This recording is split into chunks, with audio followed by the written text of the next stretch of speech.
삼성전자 파운드리가 퀄컴의 5G 스마트폰에 들어가는 AP 칩셋을 수주한 것으로 확인이 되었는데요.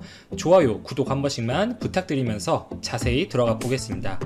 8일 업계에 따르면 삼성전자는 퀄컴의 AP 칩셋 스냅드래곤 4 시리즈의 생산을 맡게 된 것으로 알려졌습니다. 스냅드래곤은 아시다시피 퀄컴의 주력 AP 제품이고, 스냅드래곤 4 시리즈의 경우에는 중국의 샤오미나 오포 그리고 모토로라 등이 주요 구매 기업으로 알려져 있는데, 이 중저가형 스마트폰에 들어가는 5G용 칩셋이라고 보시면 됩니다. 스냅드래곤 4 시리즈는 아프리카, 아시아, 북미, 남미 등의 35개 이상의 국가에서 35억 명 이상의 스마트폰 사용자가 타겟이 될 것이라고 밝히면서 퀄컴이 전략적으로 출시한 제품인데요. 이 5G를 스냅드래곤 4 시리즈로 확장해서 5G의 글로벌 상용화를 가속화시킬 수 있을 것으로 전망이 되고 있습니다. 주로 10만원에서 20만원대의 저가형 스마트폰에 탑재가 될 것으로 보여지고, 인도나 동남아시아, 남미, 개발도상국을 중심으로 보급화가 될 것으로 보입니다. 그만큼 판가는 적긴 하겠죠. 그러나 기본적으로 파운드리 사업의 경우 여러 고객 기업들의 니즈가 다르기 때문에 다양한 시스템 반도체를 고객사의 요구에 따라서 주문받은 대로 생산을 하게 됩니다.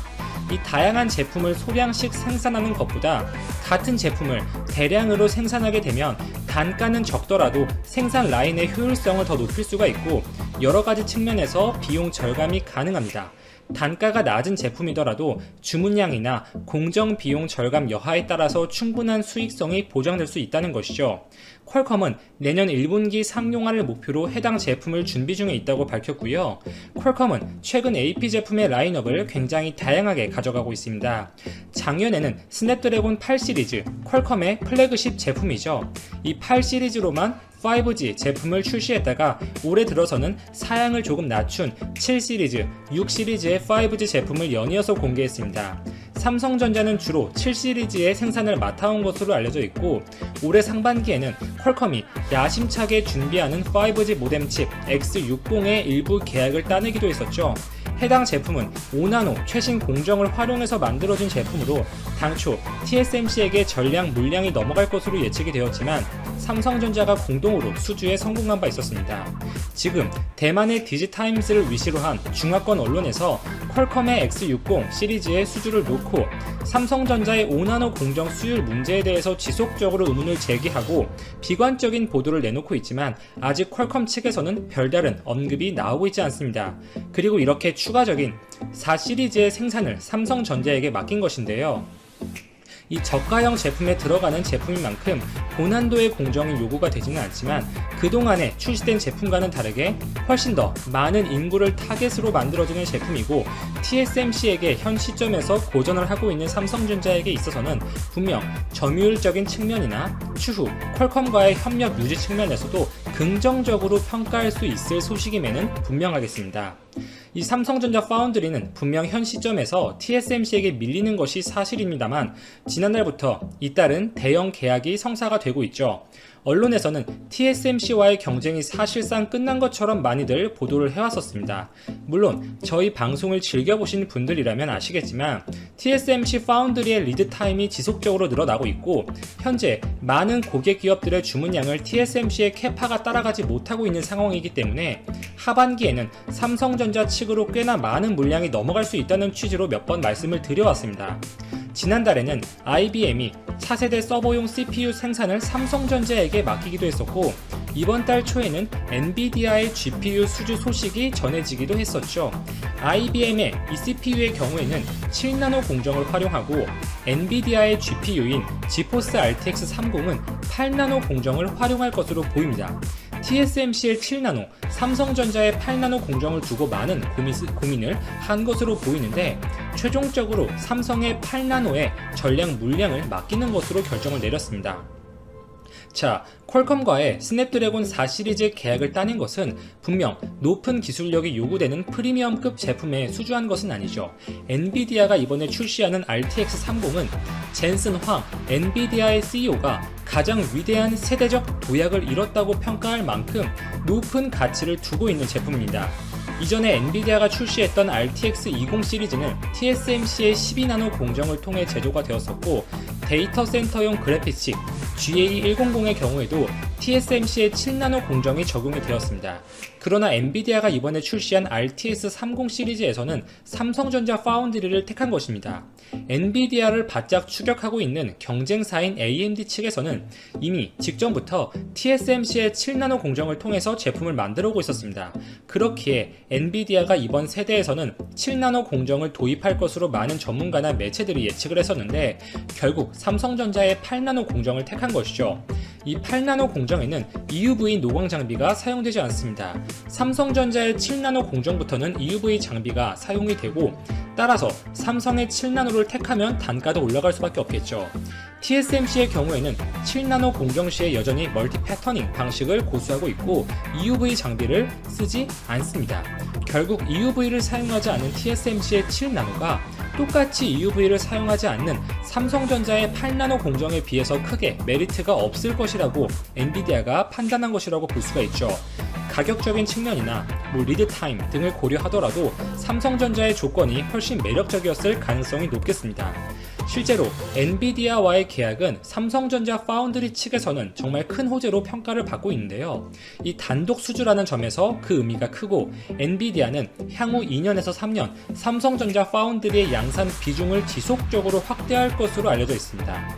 그리고 TSMC가 과반의 점유율을 넘어가는 파운드리 시장에서 인텔, 엔비디아, 퀄컴 등의 주요 고객사들은 추후 시장 독점 문제나 단가 문제 등을 고려를 했을 때 현재처럼 압도적으로 TSMC에게 물량을 물어주기에는 분명 부담이 있을 것입니다. 큰 의미를 부여할 수 있는 소식들이 잇따라 삼성전자에게 전해지고 있습니다. 이와 대비해서 중국 화웨이는 자금 조달을 위해서 자사 직원들의 자사주 매입을 독려 중에 있다고 하는데요. 미국 정부의 제재로 인해서 역사상 최악의 위기를 맞고 있는 화웨이가 20만 명에 가까운 자사 직원들로부터 자금을 조달하기 위해서 노력하고 있다는 것입니다. 해당 소식은 홍콩 사우스 차이나 모닝 포스트에 보도가 되었고요. 올해 초부터 자사주 매입 규정을 새로이 고쳐서 5년 이상 근무한 화웨이의 직원이라면 향후 5년 동안 급여의 25%에 해당하는 금액을 투자해서 자사 주식을 매입할 수 있다고 합니다. 이렇게 자사주 매입 활성화를 통해서 연구 개발을 위한 신규 자금 조달 수단을 마련할 것이라는 보도들이 나오고 있고요. 내년 주력 산업인 스마트폰 업종에서 화웨이의 글로벌 시장 점유율은 4%대까지 폭락할 것으로 예측이 되고 있고 사실상 퇴출 수순을 밟을 것으로 보이죠. 협력 업체 주문량도 올해 들어서 절반 가까이 줄어들고 있고 내년에 스마트폰 생산량은 현재 2억 대에 육박하는 수준에서 5천만 대까지 75% 이상 감축할 것이라는 이야기가 심심치 않게 나오고 있습니다. 2030년 시스템 반도체 세계 1위를 노리는 삼성전자. 시스템 반도체에는 다양한 제품군이 있죠. 컴퓨터의 두뇌 역할을 하는 CPU, 스마트폰의 두뇌 역할을 하는 AP, 5G 통신칩, 이미지 센서 등이 있는데요. 그 중에서 삼성전자가 가장 욕심을 내는 시장 중에 하나가 바로 이미지 센서입니다. 현재는 일본의 소니가 압도적인 시장 점유율 1위를 차지하고 있지만 삼성전자의 추격세가 가파르고 최근 미국과 중국의 갈등이 깊어지면서 화웨이가 창사 이래 최대의 위기에 맞았고 이렇게 화웨이가 무너져 내릴수록 삼성전자의 이미지 센서 사업에는 엄청난 호재가 될 수밖에 없는데요. 이 관련 내용에 대해서 한번 자세히 들어가 보겠습니다. 좋아요, 구독 한 번씩만 부탁드리고요. 이미지 센서는 카메라 렌즈로 들어온 빛을 디지털 신호로 바꿔주는 반도체로 4차 산업의 눈이라고 불립니다. 과거와 다르게 요즘 출시되는 스마트폰에는 트리플 카메라, 쿼드 카메라 이렇게 여러 개의 카메라 모듈이 장착되는 추세입니다. 삼성이 최근에 출시한 보급형 스마트폰 시리즈 A31 시리즈에서도 쿼드 카메라가 포함되는 등 플래그십 제품뿐만 아니라 중저가형 제품에서도 이렇게 포함되는 카메라의 숫자가 늘어나고 있습니다. 소비자의 눈높이가 높아짐에 따라 차후 스마트폰 시장에서 이미지 센서의 수요는 폭발적으로 늘어날 수밖에 없다는 것이죠. 스마트폰의 판매량이 동일하더라도 스마트폰 개당 들어가는 이미지 센서의 숫자가 많아질 것이기 때문에 수요가 늘어나는 것이고 스마트폰 시장이 커지면 그에 따라서 또 수요가 늘어난다는 것입니다.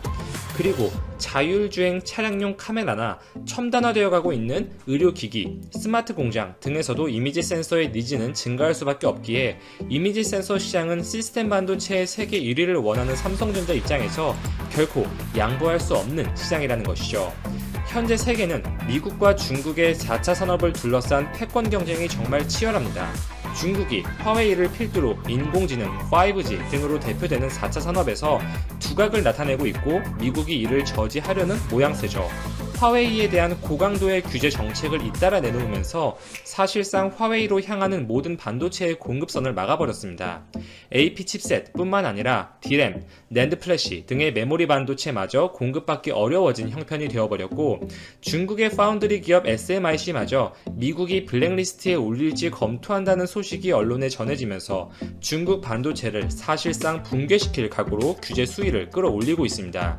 이에 따라서 화웨이는 주력 산업인 스마트폰 부분에서 완전히 경쟁력을 상실할 것으로 보이는데 당장 내년에 스마트폰의 글로벌 시장 점유율이 4%대까지 추락해서 퇴출 수순을 밟을 것이라는 것이 많은 세계 투자 기관들의 예측입니다. 화웨이의 점유율이 하락하면 그 자리를 가장 우선적으로 채울 것은 다른 중국의 제조 기업들이에요. 샤오미, 오포, 비보 등의 중저가형 스마트폰을 위주로 제조하는 중국 기업들이 반사 이익을 가장 크게 얻을 가능성이 높고 삼성전자나 LG전자 역시 수혜를 받을 것입니다. 제가 주목하는 것은 중국의 다른 기업들이 이득을 본다는 것이에요. 화웨이가 출시하는 스마트폰에는 대부분 소니의 이미지 센서가 탑재가 되어 있습니다. 이미지 센서만큼은 두 회사의 협력 관계가 돈독한 것인데요. 중저가형 스마트폰 뿐만 아니라 메이트 30 등의 프리미엄급 제품에도 소니의 이미지 센서를 적극적으로 채택해 오고 있었습니다. 화웨이의 점유율이 빠지면 그만큼 소니가 주요 고객을 뺏기고 큰 손해를 본다는 것이죠. 소니가 이미지 센서 시장 1위를 달성하고 유지할 수 있는 계기가 바로 애플과 화웨이 때문이었습니다. 화웨이의 자리를 다른 중국의 제조 기업들이 채운다고 가정하면 아무래도 말씀드렸듯이 샤오미, 오포 두 기업이 가장 큰 이득을 보겠죠. 샤오미와 오포는 삼성전자의 이미지 센서를 주로 채택하고 있는 기업이에요. 특히 샤오미와 삼성전자 간의 신뢰 관계는 특히 돈독한 편인데 삼성이 2019년 말부터 샤오미에 1억 800만 화소의 아이소셀 브라이트 HMX를 공급하고 있습니다. 심지어 삼성이 출시되는 갤럭시 시리즈보다 먼저 샤오미의 스마트폰 미 CC9 프로에 탑재된 바 있었어요. 또한 상반기 미국 IT 전문 매체 톰스 가이드가 보도한 바에 따르면 삼성전자가 개발을 완료했다고 알려진 1억 5천만 화소의 이미지 센서가 올해 4분기 출시될 샤오미의 최신 스마트폰에 포함될 가능성이 있다고 합니다. 이렇게 소니에 전적으로 의존했던 화웨이가 무너지고 샤오미나 오포가 그 자리를 주로 채우게 되면 삼성의 이미지 센서 사업에는 큰 이득이 될 것이라는 거죠. 그리고 삼성전자 역시 일부 스마트폰 시장 점유율을 가져갈 가능성이 높은데 이렇게 삼성 갤럭시의 시장 점유율이 올라가면 당연히 삼성의 이미지 센서 사업에도 이득이 될 것이라는 것입니다. 실제로 8월에 시장 조사업체 옴디아가 조사한 바에 따르면 올해 들어서 소니와 삼성전자 간의 CMOS 이미지 센서 점유율 차이가 크게 좁혀졌다고 합니다. 작년 3분기 기준 56%까지 상승했던 소니의 시장 점유율이 올해 2분기 42%로 14%가량 하락했고 같은 기간 삼성전자의 점유율이 16%에서 22%로 6%가량 상승했어요. 20%대까지 격차가 좁혀진 것이죠. 여러 가지 이유가 있을 수 있겠습니다. 소니 입장에서 주로 매출을 올려줬던 기업이 언급드렸던 애플과 화웨이였는데 애플이 신제품 출시를 연기한 것도 분명 영향이 있을 것이고 화웨이 역시 상반기에 스마트폰 사업에 어려움을 겪고 생산량을 조절한 것도 원인이라고 볼 수가 있을 것입니다. 그러나 그 배경에는 삼성의 기술력도 한몫을 하고 있는데 세계 최초로 1억 화소의 벽을 뚫었던 것이 삼성전자이고 이미 소니의 최고 화소 제품 6400만 화소를 추월했죠. 또한 기존의 테트라셀 기술을 넘어서 노나셀 기술을 적용한 바 있었는데 이 9개의 인접한 픽셀을 하나의 큰 픽셀처럼 동작하게 하는 방식으로 어두운 환경에서도 밝게, 밝은 환경에서는 더욱 세밀한 이미지 센서를 구현할 수 있는 삼성만의 차별화된 기술입니다. 그리고 이미지 센서 관련 특허 출원 건수를 보더라도 삼성이 1위를 기록하고 있는데요. 2015년 이후 기업별로 볼 때 삼성전자가 28%, 소니가 16%, SK하이닉스가 12% 이렇게 삼성전자의 관련 연구가 가장 활발하다는 것을 수치로도 알 수가 있는 것이죠. 이러한 지속적인 노력과 외부의 상황마저 우호적으로 겹치면서 삼성전자 이미지 센서 사업에 긍정적으로 작용하고 있는 것입니다. 이미지 센서 시장은 소니와 삼성전자가 어떻게 보면 양분해서 과점을 하고 있는 시장이고 시장의 연평균 성장률은 10% 정도로 예측이 됩니다. 시장 조사 업체 TSR이 조사한 바에 따르면 CMOS 이미지 센서 시장은 올해 22조 원 정도에서 2024년 32조 원까지 확대할 것으로 예측을 했고요. 특히 스마트폰이 기존의 디지털 카메라를 완벽히 대체하기 시작하면서 높은 성능을 가지는 프리미엄급 초고화질의 제품 수요가 올라갈 수밖에 없는 상황입니다. 일례로 언급드렸듯이 보급형 제품에도 이미 여러 개의 카메라 모듈이 들어가기 시작했고요. 이렇게 소비자들의 눈높이가 올라가고 있죠. 그에 따라서 6,400만 화소 이상의 초고화질 이미지 센서 시장은 연평균 80% 이상 커질 것으로 예측이 되고 있어요. 전체 이미지 센서 시장 성장 규모보다 훨씬 더 빠른 속도로 커진다는 것이죠. 이에 따라서 삼성전자와 소니는 충분한 캐파를 확보하기 위해서 생산 라인의 증설에 힘쓰고 있는데요. 소니는 일본의 나가사키현에 1조 1천억 원 가량을 투자해서 월 생산량을 11만 장에서 14만 장까지 늘리겠다는 계획을 세웠고 2025년까지 삼성전자와의 격차를 더 벌려서 과반 이상의 점유율을 가져가겠다고 밝혔습니다.